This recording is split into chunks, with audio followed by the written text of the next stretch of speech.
할렐루야. 사랑하는 반석의 성도 여러분, 4월 6일 목요일 아침 아까의 시간이 돌아왔습니다. 오늘의 말씀은 마태복음 27장 27절에서 44절까지의 말씀입니다. 우리가 고난주간 새벽기도 나오시느라 많이 피곤하실 거고, 또 삶의 현장에서 개인적인 묵상의 시간을 갖고 여러 가지 분주한 삶 속에 지내지만은 다시 한번 부탁합니다. 여러분, 행복한 피로감으로 이번 고난주간을 부활의 아침까지 잘 이어가시기를 소망합니다. 오늘은 예수님께서 십자가를 지시러 가는 과정을 쭉 기록하고 있는 가운데 32절에 보면은 구레네 사람을 만나는 장면이 나오는데요. 한번 읽어드리겠습니다. 나가다가 시몬이라는 구레네 사람을 만나매 그에게 예수의 십자가를 억지로 지어 가게 하였더라. 바로 이 과정이 예수님이 본디오 빌라도에게 고난을 받기 이제 시작하면서 재판으로 시작하여서 지금 골고다 언덕까지 십자가를 지는 과정이 한 800m 정도 되는 곳에 비아 돌로로사를 가실 동안에 신문당하시고 채찍 맞으시고 갖은 모욕과 순환을 당하시는 가운데서도 그 누구 하나 예수님의 십자가를 대신 지는 사람이 없었던 것을 본문은 기록하고 있습니다. 그래서 여기에 억지로 지어가게 한 구레네 사람을 시몬이라는 사람에게 십자가를 지을 정도로 상황이 이렇게까지 변해버린 것이죠. 이유인즉 예수님을 따라갔던 군중들이 이제 예수님의 곁을 다 떠난 상황이고, 그리고 심지어는 제자들까지도 예수님 곁에 남아있지 않았습니다. 저는 여기서 군중이나 제자들을 개인적으로 비난할 마음이 전혀 없습니다. 아마 그 현장에 있었다면 누구도 예외 없이 그 상황에서 그럴 수밖에 없을 것 같다는 느낌이 들 정도입니다. 그런데 우리가 질문해야 될 것은 도대체 어떻게 이렇게 쉽게 많은 제자들이 무너졌고 어떻게 이렇게 쉽게 예수님을 부인할 수 있었을까? 근데 예수님이 살아생전에 제자들에게 심지어 3번씩이나 아마 곳곳에서 많은 강조를 하셨을 거예요. 예를 들어 마태복음 20장 17절로 올라가시게 되면 정확하게 그의 십자가와 부활 사건을 얘기하시죠. 읽어드리겠습니다. 예수께서 예루살렘으로 올라가려 하실 때에 12제자를 따로 데리시고 길에서 이르시되 보라 우리가 예루살렘으로 올라가노니 인자가 대제사장들과 서기관들에게 넘겨지매 그들이 죽이기로 결의하고, 자 19절입니다. 이방인들에게 넘겨주어 그를 조롱하며 채찍질하며 십자가에 못 박게 할 것이나 제3일에 살아나리라. 분명히 예수님께서 여기 조롱과 채찍질, 십자가 그리고 부활까지도 말씀을 하셨는데 제자들은 그 말씀을 잊어버렸는지 안중에 없는 것을 보게 되는데 도대체 무슨 이유였을까? 아마 예수님이 하신 말씀을 귓등으로 들었기 때문이라는 원인을 발견할 수가 있겠습니다. 여러 가지가 이유가 있겠습니다만은 어쩌면 자기의 관심 분야나 자기의 이슈가 아니기 때문에 예수님 말씀을 귓등으로 들었을 확률이 높습니다. 또 하나 예수님을 따라다니고 또 자기들의 삶에서도 여러 가지 많은 일들이 우리 삶으로 적용하면은 분주한 삶의 마음이 빼앗겨서 그 말씀이 뿌리 깊게 내려가지 못한 것도 이유가 있을 것 같습니다. 결과적으로 이 제자들의 모습을 보게 되면은 폭풍이 불고 바람이 불 때 쉽게 나무가 흔들려 뿌리채 뽑힐 것 같은 느낌을 주는 것처럼 느껴지지 않습니까? 목회를 하다가 우리 많은 성도님들과 이렇게 살다가 보면은 참 담임 목사로서 개인적으로 굉장히 속상한 부분이 하나 있는 것은 뭐냐 하면 당연히 삶을 살다가 여러분 삶에 어려움이 찾아올 때가 있죠. 그리고 심한 폭풍우를 만날 때가 있습니다. 그런데 어떤 사람은 그때 너무 흔들려 버려서 마치 뿌리가 다 드러나는 듯한 느낌을 받는 사람도 떠올리기도 해요. 너무나 안타까운 부분이고요. 그 원인은 뿌리를 깊게 내리지 못했다고 하는 생각입니다.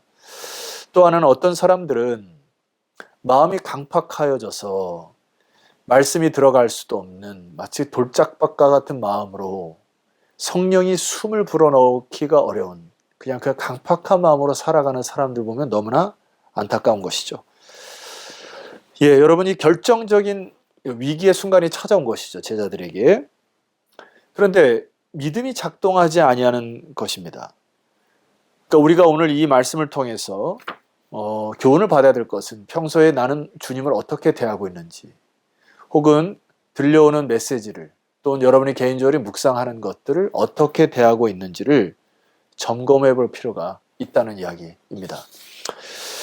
자, 그런 의미로 오늘 제가 예수님의 발자취를 하나 둘씩 여러분 깊숙이 좀 묵상해 보면서 주님이 우리와 다른 부분, 주님께서 말씀하시고 행동하는 것을 깊이 묵상하시고 그것을 마음판에 새기는 시간이 되었으면 좋겠습니다. 결과적으로 말씀이 뿌리를 내리고 여러분 마음속에 깊이 새기기 시작할 때 그 말씀이 힘을 내고 하나님의 영이 여러분의 진리의 말씀으로 다시 살아나게 할 거기 때문에 오늘 제가 27절 이하로부터 여러분에게 한 말씀 한 말씀 예수님의 언어와 행동을 여러분에게 말씀을 드리도록 하겠습니다. 마음속에 새기시기를 소망합니다.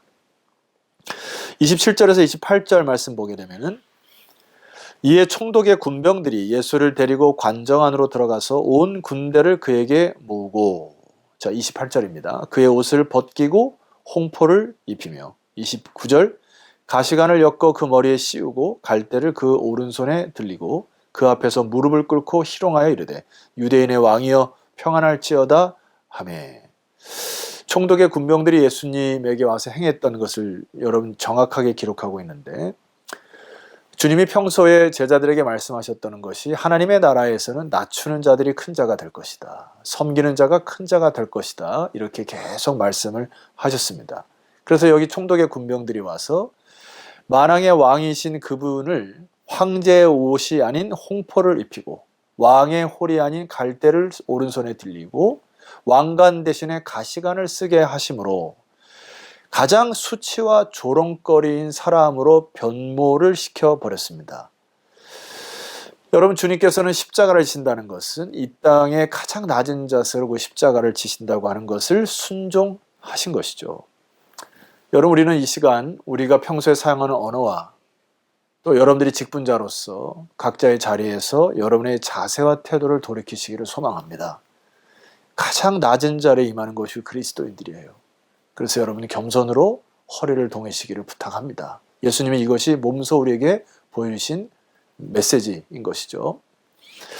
두 번째, 우리가 좀 깊이 좀 더 묵상해야 될 부분이 이 33절 34절에 쓸개탄 포도주를 마시지 아니하는 사건입니다.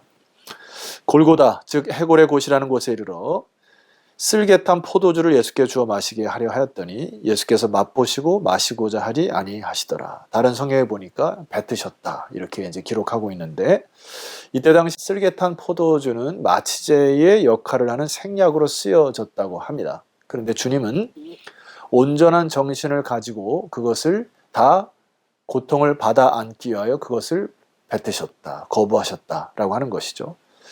프리셉트라고 하는 그 성경 주석 프로그램이 있고요. 그 이제 공부를 가르치는 제 아는 목사님이 계신데, 그 프리셉트의 내용의 해석을 보니까 참 은혜가 있습니다. 그 부분 한번 읽어드리겠습니다.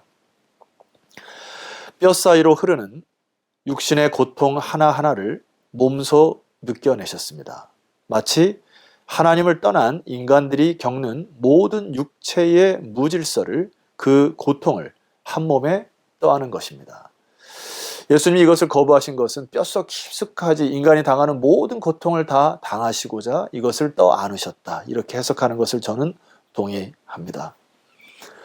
여러분, 저는 개인적으로 수술을 한번 경험한 적이 있습니다. 물론 저보다 더 많은 고통을 당하신 우리 성도님도 많겠지만은 수술 이후에 마취가 풀리고 정말 이게 속에서 터져나오는 그 신음소리, 육체의 그 한계를 느낄 때 떠올리는 분은 다 한 분이었죠. 주님께서 이 고통을 감내 다 하셨구나, 우리를 위해서 우리 고통을 참아내셨구나, 인간의 모든 고통을 주께서 다 아시는구나. 여러분, 이것이 참 위로가 되지 않습니까? 그런데 이 말씀은 구약에 이미 시편 기자와 많은 예언자들이 예언했던 모든 것들을 주님께서 그것을 기억하시고 이루시기 위하여 지켜내신 것입니다. 시편 69편 20절 말씀 보니까 비방이 나의 마음을 상하게 하며 근심이 충만하니 불쌍히 여길 자를 바라나 없고 긍휼히 여길 자를 바라나 찾지 못하였나이다. 21절 그들이 쓸개를 나의 음식물로 주며 목마를 때에는 초를 마시게 하였사오니. 자, 이 모든 말씀이 구약에 있는 말씀의 예언을 이루시기 위하여 주님께서는 기억하고 기억하여 또 그 부분을 실질적으로 삶 속에 이루어내신, 여러분의 고통을 감내하시기 위하여 참아내신 우리 주님을 묵상하고 여러분의 고통을 이기시기를 소망합니다. 세 번째로 살펴볼 것이 35절입니다. 그들이 예수를 십자가에 못 박은 후에 그 옷을 제비 뽑아 나누고 36절 거기 앉아 지키더니 이 상황 속에서 예수님의 옷을 제비 뽑아 나눠 가지는 인간의 탐욕을 보게 됩니다. 그런데 예수님은 그 탐욕한 그 인간들도 마음에 품습니다. 우리는 순간순간 탐욕스러운 인간의 군상의 모습이 우리에게 있습니다. 그러나 그때도 주님은 그들을 끌어안으셨다. 십자가상에서. 자, 그래서 시편 22편 18절 말씀 보면 이렇게 기록되어 있습니다. 내 겉옷을 나누며 속옷을 제비 뽑나이다. 19절 여호와여 멀리하지 마옵소서 나의 힘이시오 속히 나를 도우소서 하고 인간의 그 군상들을 보면서도 하나님 앞에 간구하는 예수 그리스도를 발견하게 됩니다.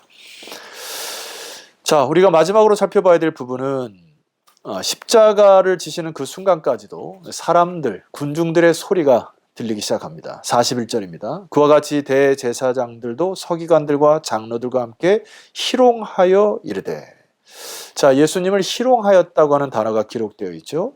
사람들은 머리를 흔들면서 예수를 딱하게 여기거나 저 사람은 죄인이라고 하는 말도 안 되는 소리를 하면서 군중들의 무지함도 주님께서 품으셨고요. 종교자들의 희롱도 예수님의 심장에 담으셨다. 즉 받아 안으셨다는 이야기입니다. 우리 인간의 모든 연약함을 주께서 다 아세요. 그래서 여러분 때로는 우리가 주님께 원망과 불평을 터뜨릴 때가 있는데 여러분 주님은 그것도 십자가에서 다 안으셨던 것입니다. 자, 이 사람의 이 약함을 주님께서 다 안으셨을 뿐만 아니라 이제는 이 사탄의 유혹까지도 마지막에 물리치십니다. 42절 말씀 보면은 그가 남은 구원하였으되 자기는 구원할 수 없도다. 그가 이스라엘의 왕이로다. 지금 십자가에서 내려올지어다. 그리하면 우리가 믿겠노라. 43절 그가 하나님을 신뢰하니 하나님이 원하시면 이제 그를 구원하실지니라. 그의 말이 나는 하나님의 아들이라 하였도다 하며 지금 사단이 인간을 조종하여 하나님과 예수 그리스도의 사이를 이간질하는 모습을 볼 수가 있습니다.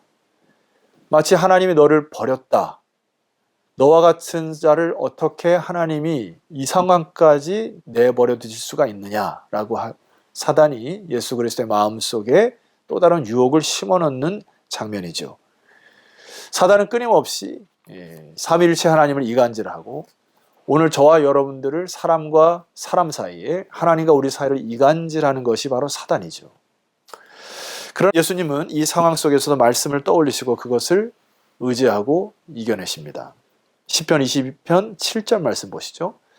나를 보는 자는 다 나를 비웃으며 입술을 삐죽거리고 머리를 흔들며 말하되 8절 그가 여호와께 의탁하니 구원하실걸 그를 기뻐하실걸 하나이다. 자, 9절입니다. 오직 주께서 나를 모태에서 나오게 하시고 내 어머니의 젖을 먹을 때에 의지하게 하셨나이다. 제 마음속에 감동이 있는 구절이 바로 이 마지막 구절 하반절에 보면 의지하게 하셨나이다.